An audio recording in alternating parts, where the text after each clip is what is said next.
Gracias, Señor. Profundo es el amor de Cristo, más que el infierno y la maldad. Dejó su trono y su gloria para traernos hacia Él. Más ancho es el amor de Cristo que el foso que nos separó. Me alcanzó en mis tinieblas,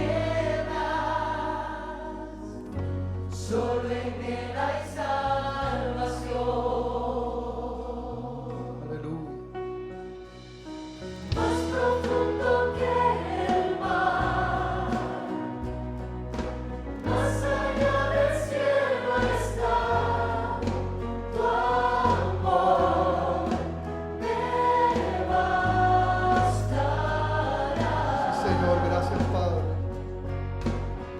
Más fuerte es el amor de Cristo que mi enemigo más feroz. Aleluya. Me sostiene en la tormenta, las aguas no me cubrirán. Gloria a tu nombre, Señor. Me guiará el amor de Cristo, en el más hondo valle aquí. Me pastoreará por siempre. Dios es. Dios es bueno. No, tenemos que cambiar ahora al nuevo ritmo de la iglesia. ¿Ah? Me queda ritmo todavía. Qué bueno es estar aquí con ustedes, qué bueno es compartir, qué bueno es adorar al Señor, ¿verdad? Qué bueno es adorar al Señor. Hoy tenemos un mensaje que tiene el título de la urgencia. La urgencia. Cuando algo es urgente, quiere decir que no se puede aplazar, que es algo que hay que hacerlo. Y vamos a ver por qué el título del mensaje, cuál es el tema realmente cuando vayamos entrando en la Escritura. Y vamos a usar como texto básico a Lucas capítulo 14, Evangelio según San Lucas, capítulo 14, del verso 15 en adelante. Es una parábola del Señor Jesús que habla de una urgencia, algo que para el Señor es primordial, que tiene que ver con la esencia de su sacrificio, de su razón de venir a la tierra, y por lo tanto, pues de ahí la urgencia, ¿verdad? Y vamos a leer Lucas 14, nos ponemos de pie para leer la Escritura, del 15 al 24.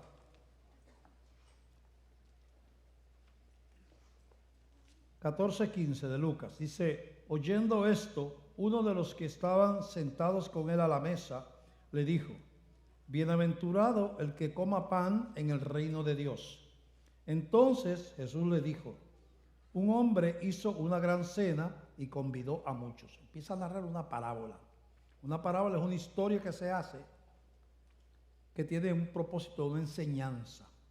Le pone personajes para ilustrar una verdad. Así que es una composición alegórica, tiene algo escondido ahí, ¿verdad? Dice así: entonces se le dijo, un hombre hizo una gran cena y convidó a muchos. Ese hombre que hizo la gran cena en la parábola es Dios, es el Señor. Y a la hora de la cena envió a su siervo a decir a los convidados: venid, que ya todo está preparado. Y todos a una comenzaron a excusarse. El primero dijo: he comprado una hacienda y necesito ir a verla. Te ruego que me excuses. Él se cogió el aspecto económico para no ir a la cena que invitaba el Señor, ¿verdad? Y otro dijo, acabo de casarme y por tanto no puedo ir. Ese cogió de excusa a la familia.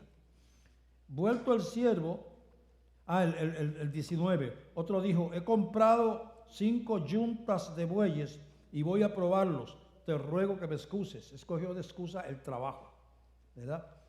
Vuelto el siervo, que el Señor había enviado a invitar a la gente, hizo saber estas cosas a su señor. Entonces, enojado, el padre de familia dijo a su siervo, ve pronto por las plazas y las calles de la ciudad, y trae acá a los pobres, los mancos, los cojos y los ciegos. Y dijo el siervo, Señor, se ha hecho como mandaste, y aún hay lugar. Dijo el Señor al siervo, ve por los caminos y por los vallados, y fuérzalos a entrar, para que se llene mi casa. Porque os digo que ninguno de aquellos hombres que fueron convidados gustará de mi cena, aquellos que rechazaron la invitación. Padre, te damos gracias por esta palabra. Ayúdanos a entenderla, Señor, a proclamarla, que tu propósito se cumpla en este día, Señor. Nos ponemos en tus manos en el nombre de Jesús. Amén, amén. Pueden sentarse. Vemos aquí que el Señor manda a sus siervos a invitar gente para la gran cena. En la parábola representa que el Señor envía a su pueblo, a sus siervos, a invitar gente para la gran cena.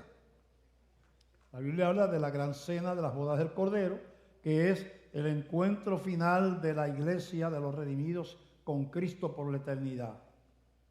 Así que esa parábola tiene que ver no con un dueño de una hacienda que manda que va a hacer una fiesta, sino que tiene la enseñanza, lo que está hablando es del Señor, el Señor de Jesucristo, de Dios. Está diciendo que el Señor envía a los siervos a invitar a la cena y ellos le dicen, hemos invitado, pero muchos no quieren venir. Entonces es tan urgente, es tan imperioso, es la razón de ser de ese sacrificio en la cruz, tiene que ver con que se llene la casa, con que todos los elegidos de Dios respondan y sean invitados a las bodas del Cordero, a la cena, que es a recibir al Señor, a ser salvos, a constituirse en familia de Dios. Y el Señor le dice, está lleno, digo, Señor, hemos hecho todo lo que tú dijiste, pero hay espacio todavía no se ha llenado, pues vira para atrás y vete a invitar a todo el que encuentres por el camino. Esa parábola y ese pasaje nos introduce a algo que es esencial en la vida de la iglesia. La Biblia nos dice que Dios tiene un pueblo regado por el mundo que nosotros no sabemos quién es. Dios sabe. Dios sabe quién es un elegido y quién no es un elegido. Nosotros no lo sabemos. Por lo tanto, le predicamos a todo el mundo. Y el Espíritu Santo va separando los que son de los que no son. ¿Qué pasó aquí? ¿Qué había aquí? Muchos dijeron, no me interesa, tengo trabajo. Ven a la cena. No me interesa, yo tengo cosas que hacer. Fue donde otro, mira, ven a la cena que el Señor te invita. No, yo tengo que atender a mi familia, tengo que atender a mi esposa y no puedo ir. Pues así es la vida cotidiana. La gente tiene excusas para no acercarse a Dios. Y a menos que Dios intervenga en ese corazón, y eso se llama elección, a menos que Dios intervenga en ese corazón, la persona por su carne, su mente natural, no va a entender y no va a acercarse a Dios. Pero como usted no sabe quién va a responder y quién no va a responder, usted le predica a toda criatura, a todo el mundo.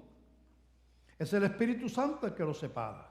Vamos a ver qué dice aquí Juan capítulo 10, el verso 22 al 30. Dice así, Juan 10, 22. Celebrábase en Jerusalén la fiesta de la dedicación. Era invierno. Y Jesús andaba en el templo por el pórtico de Salomón. Y le rodearon los judíos y le dijeron, ¿hasta cuándo nos turbarás el alma? Si tú eres el Cristo, dínoslo abiertamente. Jesús les respondió, os lo he dicho y no creéis. Las obras que yo hago en nombre de mi Padre, ellas dan testimonio de mí. Jesús le dice, ustedes tienen dos evidencias. Yo se lo he dicho que yo vengo de Dios.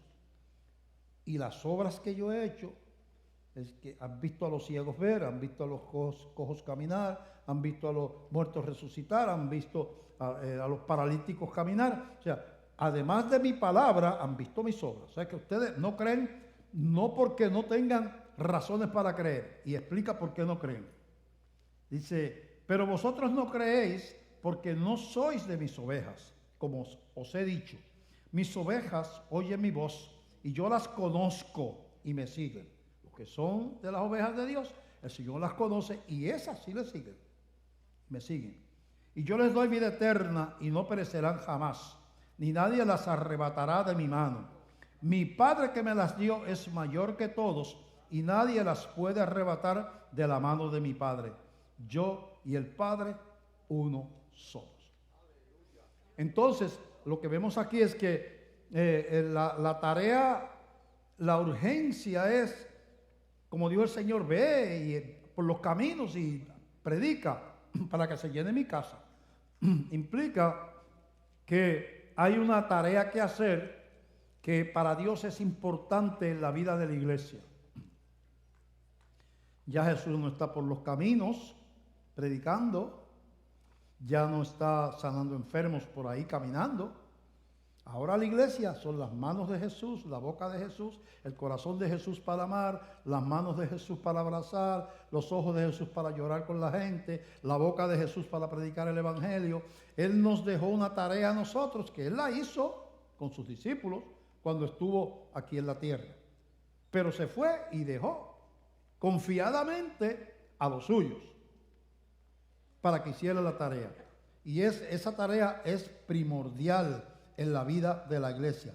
En Hechos capítulo 1, del verso 6 en adelante, lo dice de la siguiente manera, y leemos 1:6. Jesús resucitado, ya lo habían matado, resucita, se le aparece a los discípulos, y entonces estando ellos reunidos, y hay esta conversación. Entonces los que se habían reunido le preguntaron diciendo, Señor, ¿restaurarás el reino a Israel en este tiempo?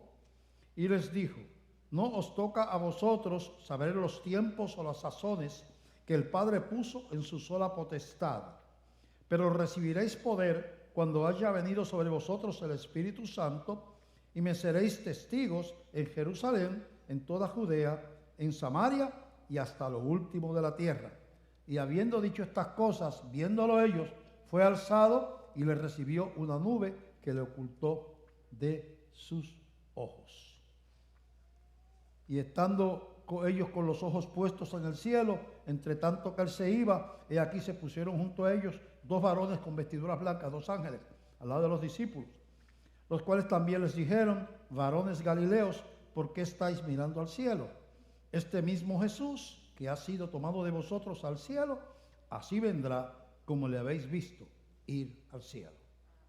Entonces le dije, yo les voy a dar poder, ¿verdad?, para que seáis testigos en Jerusalén, desde donde estaban ellos, en Judea, que era la parte sur, ¿verdad?, de la tierra de Israel, Samaria, que era el resto de Israel, la parte norte, y hasta lo último de la tierra, a todas las naciones. Hay que ir a proclamar una verdad, hay que ir a reunir a un pueblo, que es como dice, le dice allí, vete y regresa y búscalos y fuérzalos a entrar para que se llene mi casa.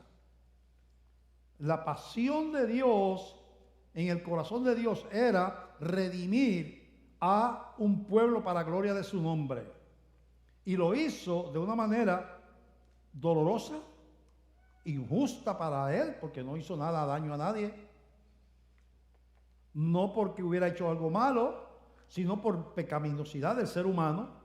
Matamos al dador de la vida, se dejó matar a propósito, para probar nuestra maldad, pero al mismo tiempo, con esa muerte, Él sustituía nuestra sentencia de muerte, que está dictada sobre todos los seres humanos por causa del pecado, y tomaba esa culpa sobre Él, de tal manera que cuando le entregamos el corazón y la fe y lo invitamos a nuestro corazón, Él nos transfiere su justicia. Y dice: mis ovejas oyen mi voz, mi Padre que me las dio es mayor que todos, y nadie las arrebatará de mi mano de mi Padre. Yo y el Padre uno somos. Ellos, los que son mis ovejas, oyen mi voz. Pero nosotros no tenemos la capacidad. La gente que va a responder al llamado de Dios no anda con una bombillita aquí prendida, que uno diga: mira, aquel es de lo de Dios, y aquel que va por allá también, porque tiene una lucecita aquí. A veces son los más malos que se ven de la ciudad. Puede ser una prostituta, como quizás era María Magdalena, que dice que era una mujer pecadora. Es un lenguaje que implica que se dedicaba a la vida. Y fue la primera que vio a Cristo resucitado. Era una elegida de Dios. Y tú pensabas, bueno, y aquellos fariseos religiosos que no salían del templo, Jesucristo decía que eran nidos de víbora, y decía Juan el Bautista que eran nidos de víbora, y que eran sepulcros blanqueados, estaban muertos, no, eran hipócritas, pero eran religiosos. Así que Dios sabe, los saca de cunas de oro, ¿verdad? Como muchos de los grandes hombres de la Biblia, y los saca desde los partes más bajas de la sociedad, donde tierra. Él tiene pueblo en toda la tierra, en todas las naciones tiene pueblo, y entonces la tarea de la iglesia es que se llene la casa, porque dice aquí en este pasaje que es cuando se llene la casa que Él volverá. Así como lo ven irse, algún día lo verán regresar a buscar a la iglesia, pero cuando la iglesia esté completa, no va a decir: se me quedaron allá abajo 2 millones que eran míos, pero no, hasta que no se convierta el último elegido, no va a venir el Señor. Así es que eso hay que entenderlo. Así que hay una urgencia. Cuando Jesús en Mateo capítulo 24, del verso 29 en adelante, dice así, y ya estamos aquí, Mateo 24, 29. Está hablando de la venida de Jesús. Es una profecía. Jesucristo está hablando de su regreso. Y mira lo que dice Jesús. E inmediatamente después de aquellos días, el sol se oscurecerá y la luna no dará su resplandor, y las estrellas caerán del cielo y las potencias de los cielos serán conmovidas. Está hablando del final del mundo, la destrucción del planeta. Entonces aparecerá la señal del Hijo del Hombre en el cielo, y entonces lamentarán todas las naciones, todas las tribus de la tierra, y verán al Hijo del Hombre viniendo sobre las nubes del cielo con poder y gran gloria. Para la iglesia, alegría, porque los muertos se levantan, los vivos son transformados y se levantan para encontrarse con el Señor. Para los que no han creído, terror y angustia, porque saben que el que ellos decían que no venía, estaba ahí, ¿verdad? Y enviará a sus ángeles con gran voz de trompeta, y juntarán a sus escogidos de los 4 vientos, desde un extremo del cielo hasta el otro. Juntará a los escogidos de los 4 vientos. 4 vientos son norte, sur, este y oeste. En otras palabras, de todos los lugares, ¿verdad? De la higuera aprender la parábola: cuando ya su rama está tierna y brotan las hojas, sabéis que el verano está cerca. Está diciendo, se van a ver unas señales que indicarán, como ustedes saben que se acerca el verano mirando el árbol de higo, la higuera. Saben que se acerca el verano porque empieza a echar hojas, ¿verdad? O a echar fruto. Dice: así mismo, cuando ustedes vean que pasan ciertas cosas en la tierra, sepan que ya el tiempo se acerca, estén pendientes. Pero vemos entonces que juntará sus escogidos de los 4 vientos. Quiere decir que cuando se llene la casa, cuando la última persona de las últimas personas de los países del mundo que estén en lista, en orden de salvación, respondan al llamado y se predique el evangelio a todas las naciones, que hay cientos de naciones, tribus, se estoy llamando naciones a tribus que tienen su propio idioma, etnos es la palabra en el griego, quiere decir que es una nación porque tiene una cultura propia y un idioma que más nadie, o que hablan ellos en ese lugar, no diferente a todos los demás. Por ejemplo, en la selva del Amazonas hay tribus que tienen son 60 personas, pero es una nación, porque tienen un idioma que no habla más nadie en el mundo. Han estado aislados ahí por siglos y siglos y siglos. Y hablan un idioma que lo hablan esas 60 personas y más nadie en el mundo. Nosotros tenemos un ministerio que sostenemos en Perú, no sé si ustedes sabían eso. Se llaman segadores, sostenemos, el líder de ese ministerio es Pedro Hawking, allá en la iglesia de Lima, y hace más de 20 años yo creo que nosotros enviamos dinero para enviar misioneros de esa iglesia a la selva. Ellos se van allá, viven con los indígenas que encuentran esas tribus aisladas, que hay muchas en el Amazonas, viven con ellos, aprenden ese idioma, le llevan comida, le llevan ayuda, ¿verdad? Aprenden el idioma, se quedan a vivir con ellos. Ese misionero tiene que hacer eso para aprender el idioma de esas 100 personas, 60, 100 las que sean. Se queda ahí viviendo para poderles entonces predicar el evangelio en el idioma de ellos. Y entonces allí empieza a convertirse esos indígenas, ¿verdad? Y tenemos hace años, enviamos ese dinero que el hermano Pedro Hawking entonces tiene ese ministerio y lo envía esos misioneros de Perú a la selva del Amazonas. Así que estamos allá. Yo no sé si ustedes sabían que esta iglesia tiene ese ministerio de consegadores con los indígenas que están allá en medio de la selva amazónica.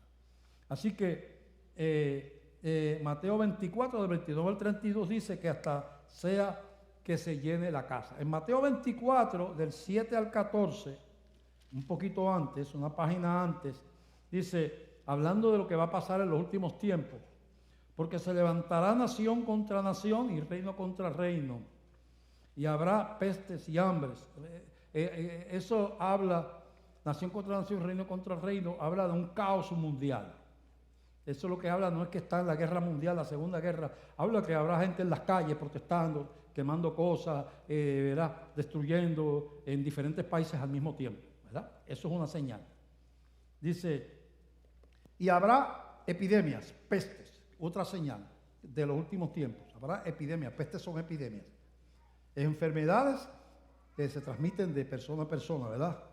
Y hambres, ¿verdad? Un colapso de la economía, quizás por las mismas epidemias, y empezará a morir, como está pasando en la India, en muchos países, mueren de 20.000, 30.000 personas diarios de hambre, Eso, así es que está allí. Ahora mismo yo no sé cómo está Haití, pero está bastante mal, pero estaban así también. Dice, reino, y habrá pestes y hambres y terremotos en diferentes lugares. Va a empezar a haber terremotos más regados y más frecuentes. Esas señales, ustedes vayan pensando, si ustedes creen que ya eso comenzó, pues más ligero hay que ir a que se llene la casa, con más urgencia, porque el tiempo se acerca, ¿verdad? Dice, y todo esto será principio de dolores, entonces os entregarán a tribulación y os matarán, persecución de la iglesia, en los gobiernos enemigos de la iglesia, y seréis aborrecidos de todas las gentes por causa de mi nombre. Muchos tropezarán entonces, algunos se apartarán de la fe y se entregarán unos a otros, que habla de un desenfreno sexual, un despertar de la sexualidad, la degenerada, incontenible, sexo glorificado por las naciones, por la gente. Si ustedes vayan analizando, ¿verdad? ¿Cuántas de esas cosas ustedes creen que están pasando? Porque si están pasando es que estamos ya en albores. El verano está cerca, hay que observar la higuera. Si ven que la higuera está de topera, viene el verano porque mira, está echándolo, ¿verdad? No sé si las hojas o los higos, porque aquí en Puerto Rico no sé, hay higos y venden por ahí, pero no es parte de los cultivos de aquí de de Puerto Rico. Yo tenía un arbolito en casa. Así que estamos viendo lo que dice acá, ¿verdad? Dice, y muchos falsos profetas se levantarán y engañarán a muchos, y por haberse multiplicado la maldad, el amor de muchos se enfriará. Verso 12. Mas el que persevere hasta el fin, este será salvo. Y escucha esto, 14. Y será predicado este evangelio del reino en todo el mundo para testimonio a todas las naciones, y entonces vendrá el fin. Así que mientras hay ahora mismo cientos de tribus y naciones, se le llama naciones, en la India es una sola nación, posiblemente hay 400 naciones, 300 de gente que tiene su dialecto, que hablan esa área de la India.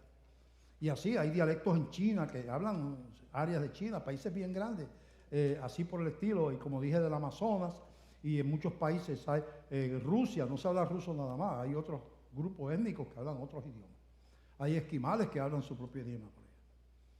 Esos son naciones.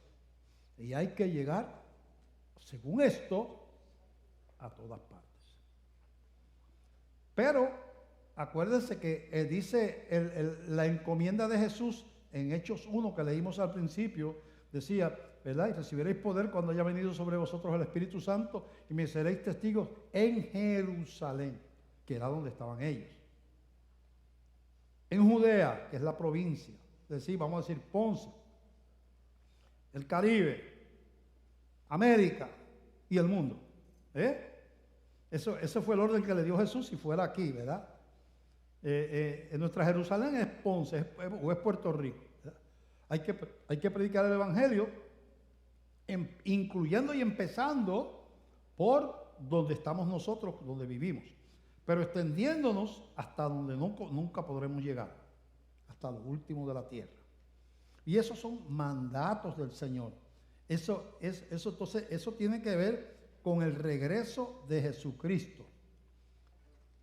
Ajá. Y será predicado este evangelio del reino en todo el mundo para testimonio a todas las naciones, y entonces vendrá el fin. Estamos viendo al Señor de la casa diciendo a los siervos, vamos a explicar la parábola, está diciendo a los siervos de su iglesia, vayan y predica el evangelio. Señor, pero estamos en la iglesia bautista de Glenview, hemos predicado y esto y lo otro, pero el mundo cree. Fuérzalos a entrar, no te canses, sigue. Mi casa se tiene que llenar. Yo morí por eso, yo morí para que los redimidos respondieran. Claro, nosotros como iglesia que somos reformadas, sabemos que los elegidos no se van a perder. Pero el privilegio de una congregación es ser instrumento de Dios para que eso ocurra, que no se pierda. O sea, el que se quiera sentar en la silla el resto de su vida, gloria a Dios, aleluya, santo, santo, santo, y sin evangelizar, está en desobediencia, aunque no fume, no bebe, no esté por ahí adulterando, pero no está siendo testigo a las naciones. O sea, es un esclavo que se porta bien, pero que no va al campo a hacer la tarea. Y cuando habla de siervo, la iglesia, somos siervos. El Señor es Señor nuestro. Somos siervos en la medida que un amo tiene esclavos. O sea, nosotros no estamos mirando a los ojos a Jesús. Somos sus hijos y nos sentimos confiados en sus brazos, porque Él es bueno y nos ama, pero es el Señor. Él es el jefe, no somos nosotros. Pero un esclavo que se porta bien, es cariñoso, pero no hace la tarea, pues entonces ¿para qué tú lo quieres? ¿De qué sirve ese esclavo si tú lo mandas al campo y no va? Si le dice que cuida a los niños y no los cuida. Si le dice que limpia la casa y no la limpia. Pero es buenísimo, siempre se está riendo. Entonces, el Señor tiene una urgencia, ese es el título del mensaje. Hay que hacer una tarea, hay que cumplir un propósito. El propósito sí es adorar, seguro que es adorar. Y aquí estábamos adorando ahorita. Seguro que sí. Hay que estudiar la palabra y conocer los principios y las doctrinas. Claro que hay que conocer las doctrinas. Pero lo que dice que es necesario hacer antes de que Cristo vuelva es predicar el evangelio y ser testigos. Y si esa es su prioridad, y si de eso fue lo que él habló antes de partir, cuando usted se va a ir y va a dejar a su familia, usted no le habla tonterías. Tú no le preguntas si tú te estás muriendo, no le preguntas a la familia que te está rodeando en la cama, oye, ¿quién ganó el juego de NBA anoche entre los Lakers y...? Ese no es momento de hablar de eso. Tú le hablas de las cosas importantes para la familia. Si tú estás muriendo, si eres el jefe de la hogar, habla con tu esposa, dónde está la póliza de seguro, acuérdate de esto, ten cuidado con este que tú sabes que es más inquieto con los demás hermanos, ¿verdad? Tú le das las instrucciones, acuérdate que esto, tienes que pagar acá, tienes que pagar aquello, ¿verdad? Encárgate de la educación de los muchachos, ¿verdad? Etcétera, etcétera, y sabes que te he amado mucho y pues no te preocupes por mí, que yo voy a estar bien. Y tú te hablas de las cosas importantes porque usted se está muriendo. Pues Jesús se va. ¿Y de qué habló? De lo que era más importante para él. ¿Cuál es lo más importante para él? La razón por cual él vino. ¿Y por qué él vino? Para buscar y a salvar lo que se había perdido. Dice la Biblia que él vino para buscar y salvar lo que se había perdido. ¿Y qué le habló a los discípulos? De ir y buscar lo que se ha perdido. Entonces, la iglesia nos atrapa. Y formamos una cultura religiosa donde de alguna forma misteriosa no tenemos ministerio que no sea venir el domingo por la mañana. Somos adoradores, nos gusta adorar, nos gusta la música, oramos por las necesidades, si somos cristianos. Señor, mira a mis hijos, mira, estoy desempleado, Señor, mira esta enfermedad que tengo, ¿verdad? Todas esas cosas las hacemos, ¿verdad? Ya dejamos de hacer muchas cosas, somos cristianos buenos, ¿verdad? En ese sentido, ya no hacemos aquello que hacíamos antes, ¿verdad? Algunos siguen haciéndolo, bueno, pero Dios bregará con eso. Pero ¿y la tarea? ¿Y la razón de Cristo morir en la cruz? ¿Qué pasó con eso? ¿Y que se llene la casa? ¿Qué pasó con eso? Tenemos que tener esas cosas pendientes. Solo la iglesia va a sobrevivir de esta creación. Eso es lo que dice la Biblia, lo acabamos de leer. Vendrá el fin y juntará a sus escogidos de los cuatro vientos, de todas las partes del mundo, y se levantará la iglesia y viene la destrucción del mundo. El mundo y la tierra como la conocemos desaparecerá en fuego. Eso es lo que dice la Biblia. Está en segunda de Pedro, no lo voy a leer porque lo he leído aquí muchas veces, donde los elementos ardiendo serán quemados y la tierra como es será deshecha. Está profetizado. Ya la iglesia estará ya con el Señor. Pero hay que hacer una tarea, Ahora, ¿qué es lo que evita que ese juicio no se manifieste ahora mismo? Precisamente la simiente de Dios, los hijos del reino. Evita que la ira de Dios, retiene la ira de Dios, el que su pueblo esté aquí todavía para destruir este mundo. Mira a ver cómo lo dice Romanos capítulo 9. Romanos capítulo 9 lo dice de la siguiente manera y leemos. Romanos 9 del verso 29. Dice Romanos 9:29, y como antes dijo Isaías, si el Señor de los ejércitos no nos hubiera dejado descendencia es un pueblo, simiente, descendencia, otros que van a venir después de nosotros, descendencia, como Sodoma habríamos venido a ser y a Gomorra seríamos semejantes. ¿Qué le pasó a Sodoma y a Gomorra? Dos naciones de la llanura, dos ciudades de la llanura que degeneradas, cuando Lot es un hombre de Dios que vivía allí, sobrino de Abraham, Dios envía unos ángeles a sacar a Lot de Sodoma porque él iba a destruir esa ciudad. Y entonces por causa de Lot no la destruyó hasta que sacó a Lot. Cuando Lot saliendo Lot y cayendo fuego y azufre sobre esas dos ciudades, llegaron los ángeles y procuraron a Lot, lo buscaron a Lot y Lot los llevó a la casa. él lo iba a sacar de allí. Cuando Lot tiene a los ángeles en la casa, los hombres de Sodoma dice que llegaron allí en apariencia de hombres hermosos. Imagínense cuán hermoso debe ser un hombre, un ángel varón. O sea, era apariencia de varones hermosos, así se varones. ¿Cuánto debe ser la belleza de un ángel? Cuando los hombres allí vieron, parece que les atraía su mismo sexo. Cuando vieron esos machotes que entraron por allí, corrieron en casa de Lot y le dijeron, empezaron a tratar de hacer violencia, romper la puerta y todo eso. Y sale Lot y le dice, danos a esos hombres que tú tienes allá adentro. Y había una tradición hebrea que tú tenías hasta que dar tu vida cuando tú tenías a alguien bajo tu techo. Tú no podías permitir que le hicieran daño.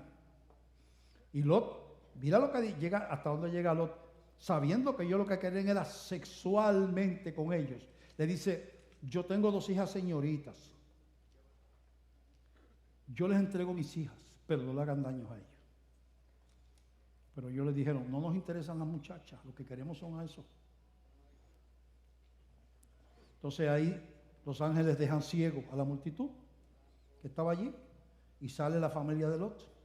Cuando la familia de Lot sale de la ciudad, empieza a caer piedras de fuego y azufre sobre la ciudad y la desaparece. Ni siquiera yo creo que se sabe dónde estaba Sodoma.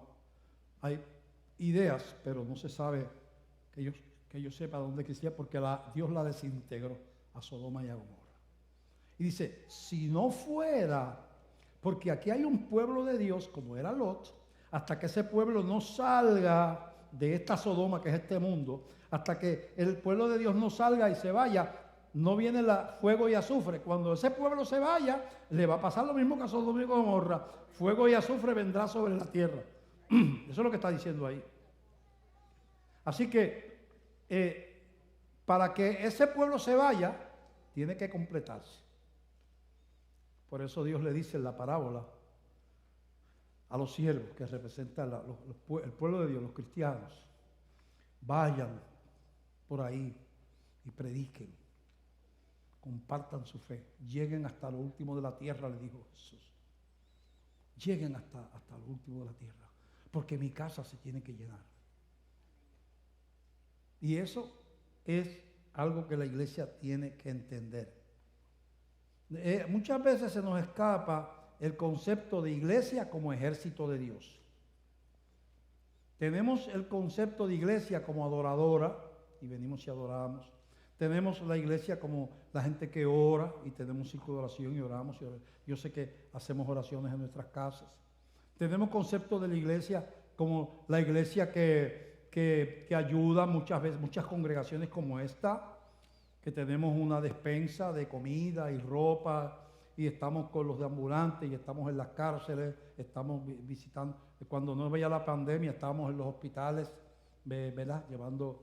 Visitando a los enfermos, ¿verdad? Estamos en la calle, en misericordia, haciendo ayuda. Hemos reparado muchas casas de gente que hemos puesto techos, hemos cortado mucha hierba en gente viejita, en gente anciana, y aquí hay gente que tiene ese ministerio, y enviamos un grupo y se le limpia el patio al viejito, a la viejita.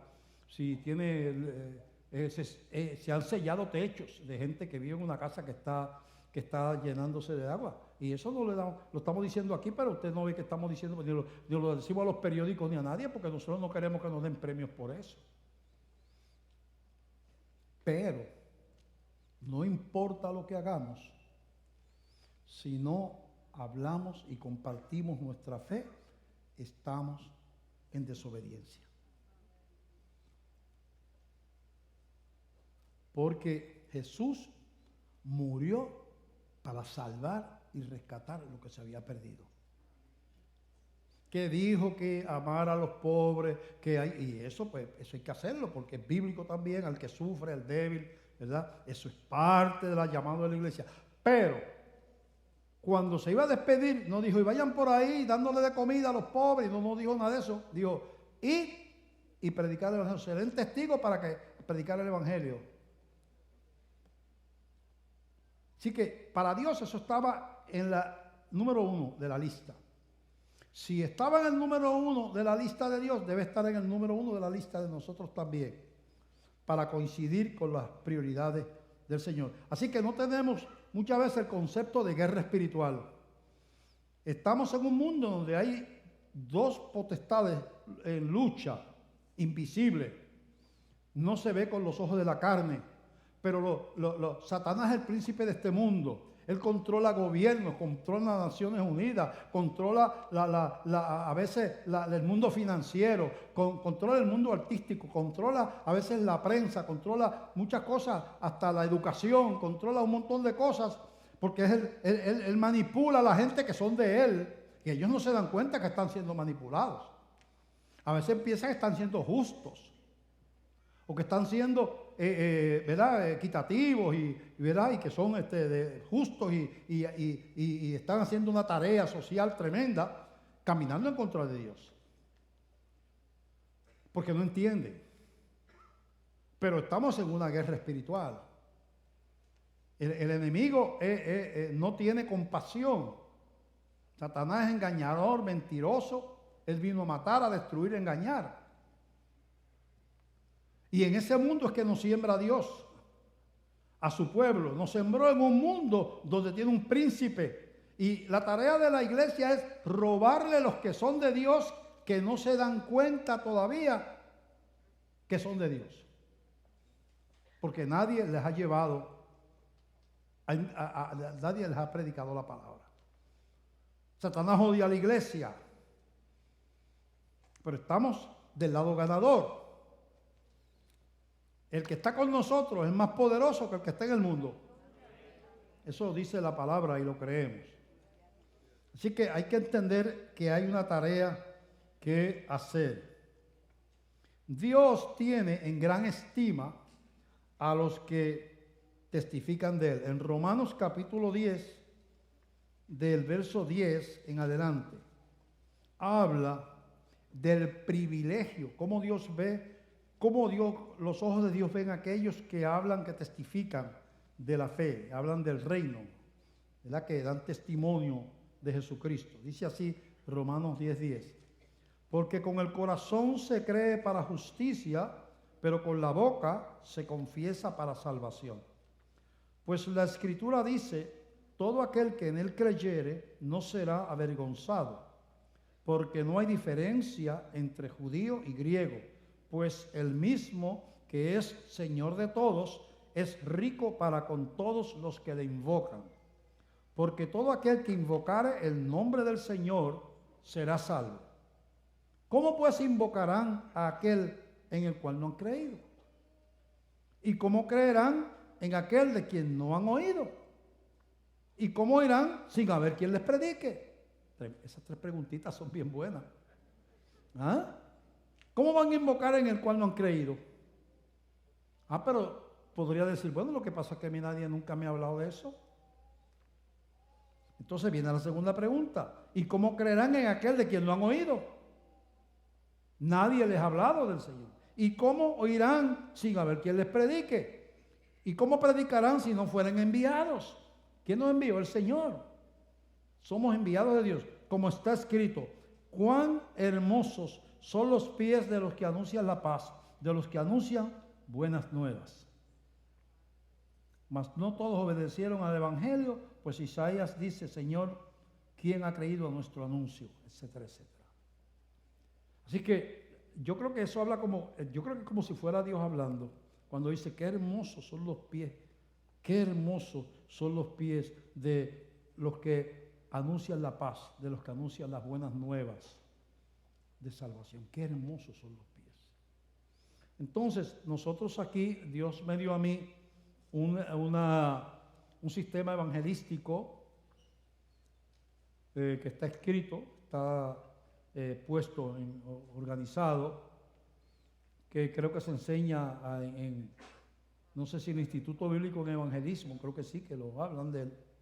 Se llama Puertas. Y el fundamento de ese sistema es bien sencillo.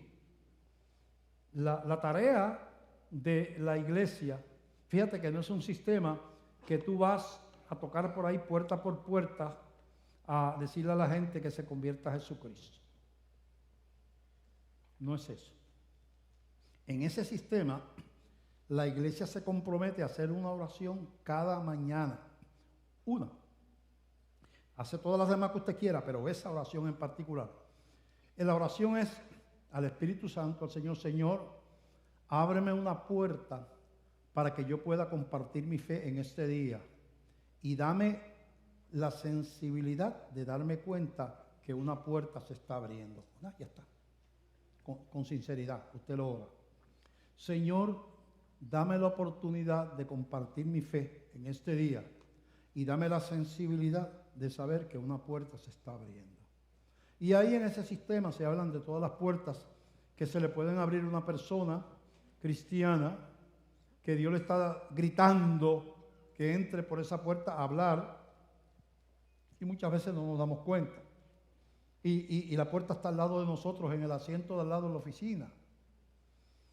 Y vemos una persona que está con la cabeza inclinada porque está en un serio problema. Se murió alguien querido, la mujer le dijo que se fuera, o el marido la abandonó por otra, o tiene un hijo que está en droga, o sea lo que sea. Y nosotros, estoy contigo, quizás no somos tan insensibles, no te preocupes, todo va a estar bien, pero no compartimos la fe. Hay que ser más empático, hay que acercarse a esa persona con amor, no con legalismo religioso, con amor. ¿Qué te pasa? Que te veo que estás ahí, ¿qué estás pasando? Pues lo que pasa es que mi esposo me dijo que se va de casa porque tiene una amistad ahora, yo no sé qué, y esto ha destruido mi vida. No, pero espérate, yo voy a estar a tu lado, vamos a pasar esto, yo voy a estar, te voy a apoyar en todo este proceso, yo sé que esto es bien difícil para ti, ¿verdad? Pero mira, si usted tiene un testimonio, ¿verdad? Mira, yo estaba sin esperanza en la vida, yo estaba destruido, lo que sea, pero mira, Dios vino a mi vida, ¿verdad? Si es oportuno, si no te callas eso y no lo dices. Pero le das cariño, le das amor, que yo puedo hacer por ti. Quiere que, ¿verdad? Vamos, quiere que oremos. Ahora cuando venga el receso, quiere que nos vayamos debajo del árbol y lloro por ti, ¿verdad? Entonces, usted establece un link, un enlace con esa persona, no de una manera religiosa de condenación, sino de compasión. Y cuando esa puerta se abre, va a ser quizás a través de una pregunta. Usted tiene que estar sensible. Oye, pero ven acá, ¿y por qué tú tienes esa paz? Que yo te veo que tú siempre, yo te veo que tú, ¿y cómo tú manejas estas situaciones? Mira, ya, me abriste la puerta, por ahí voy. Mira, lo que pasa que yo estaba así como tú estás, sin esperanza y sin fe, pero yo tuve una experiencia tan hermosa. Puede ser el vecino que se le murió, esa es la puerta, el vecino de abajo que se le murió la mujer, el papá, la mamá, el hijo. Puede ser, o sea, tú estás orando y Dios te dice, esa es, toca, entra. Porque Él es el que prepara los corazones. O sea, tú vas a averiguar al tocar esa puerta si el corazón está preparado o no está preparado. ¿Qué le decía Jesús cuando a los discípulos, cuando los envió a predicar? Vayan de dos en dos, toquen en las casas. Le van a abrir. Si lo reciben, entren, posen allí y testifiquen. Si no le reciben, no se pongan a pelear. Ese corazón no está preparado. Si no se reciben, les pidan muchas gracias. No, aquí no quiero saber de ese Jesucristo, aquí no me interesa, aquí pues no importa, está bien, no hay ningún problema. Y tú te vas, sacudes el polvo de los pies y sigues el camino. Porque tú no eres el Espíritu Santo. Tú no eres el que prepara los corazones. La puerta implica que Dios está trabajando en esa vida y que tú vas a ser el instrumento para que esa vida conozca al Señor. Pero tú haces la oración y tú estás disponible y estás alerta. Porque a veces las puertas están dándonos en la cara y no las vemos. No las vemos. Así que eso es importante porque es la única manera de realmente estar con el Señor de la manera correcta. La Biblia revela a la iglesia como casa o morada de Dios en el Espíritu en Efesios 2. En Efesios 2 del verso 17 en adelante, dice así, hablando de Jesucristo, Efesios 2:17, y vino y anunció las buenas nuevas de paz a vosotros que estabais lejos, hablándole a los gentiles, a los que no eran hebreos, y a los que estaban cerca, o sea, a los judíos que conocían de la palabra. Porque por medio de él, los unos y los otros, judíos y gentiles, tenemos entrada por un mismo espíritu al Padre. Hay un solo camino de salvación. Así que ya no sois extranjeros ni advenedizos, sino conciudadanos de los santos y miembros de la familia de Dios, edificados sobre el fundamento de los apóstoles y profetas, siendo la principal piedra del ángulo Jesucristo mismo, en quien todo el edificio es la iglesia de la historia de todos los siglos, bien coordinado va creciendo para ser un templo santo en el Señor. La iglesia va creciendo, primer siglo, segundo siglo, tercer siglo, se van muriendo, pero son iglesias, están esperando que venga la resurrección, cuarto siglo, quinto siglo, siglo XX, siglo XXI. La iglesia se está llenando el edificio, se está construyendo un edificio, llama la casa de Dios, morada de Dios. Por eso cuando habla de la iglesia, habla que es la ciudad, la Nueva Jerusalén, pasa vestida como una esposa para su marido. Y a la iglesia que es la que se llama la esposa. Así que ahí la Nueva Jerusalén representa a la esposa, que va a las bodas del Cordero. Pero entonces, tenemos que entender entonces esa realidad de que tenemos un mandato, que si no estamos en desobediencia. Esta iglesia, ¿verdad? Yo le voy a dar un informe porque yo no tengo manera de... bueno, hoy no hay internet, hoy, ¿verdad? Todavía no hay internet. Pues entonces yo le tengo un informe a ustedes de la obra misionera de la iglesia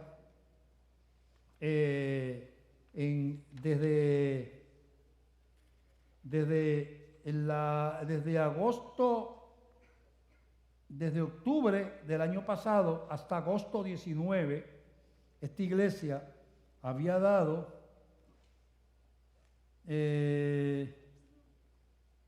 por aquí lo tengo, espérate, aquí está, 300 y pico de mil de dólares, 300, no sé si es 367,000, por ahí, porque es que tengo unos números aquí, pero es 300 y pico mil dólares en un año.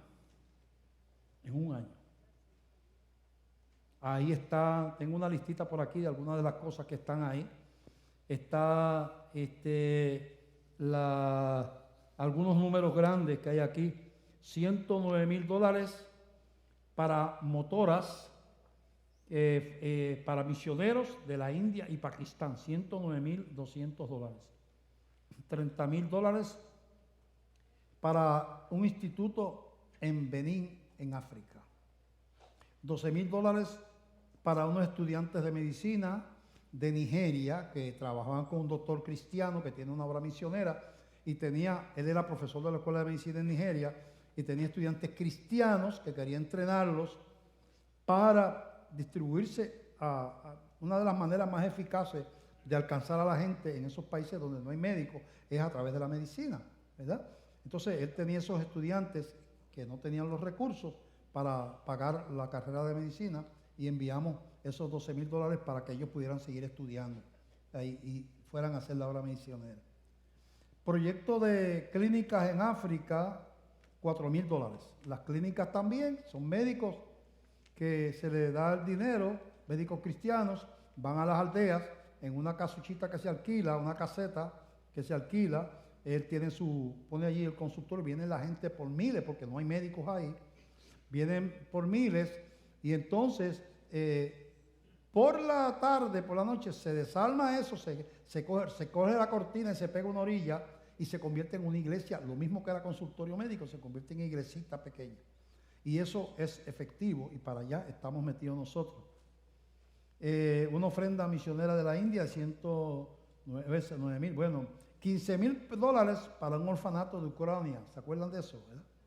Y por aquí hay una lista grandísima, estamos contando además aquí está incluido en ese número los 300 y pico de misioneros que reciben una mensualidad de la iglesia. Esto en los últimos, desde el 2012 hasta ahora, La iglesia vamos a ver si lo tengo por aquí, ha ofrendado $3.320.000 para misiones. Esto es una cosa increíble. Es una cosa increíble. Estamos en un pueblo que está el comercio cerrado en la ciudad. Está en las afueras, sí está activo en los centros comerciales, pero en la ciudad está a un alto nivel de desempleo. Y no tenemos deudas. Y tenemos unos ahorros para cualquier emergencia. Yo le diría, si yo le dijera que ya hemos hecho suficiente, le estaría mintiendo. Porque hasta que no venga y se llene la casa del Señor, nunca es suficiente. No se asusten que no voy a empezar con otro proyectito más todavía. Pero yo sé que va a venir. Porque el dinero de la iglesia es como el maná. Si no se usa para el reino, se pudre. Hay que usarlo para la gloria de Dios. Hay que ser testigos. ¿Usted sabe por qué? Si usted llegó aquí de visita, usted es tan importante para Dios, su salvación, que dio a su Hijo por usted. Que era el único camino de abrir redundancia, el camino para abrir un camino para llegar a la gloria. El único se llama Jesucristo. Ni iglesia bautista, ni católica, ni pentecostal, nadie le puede salvar. El único se llama Jesús.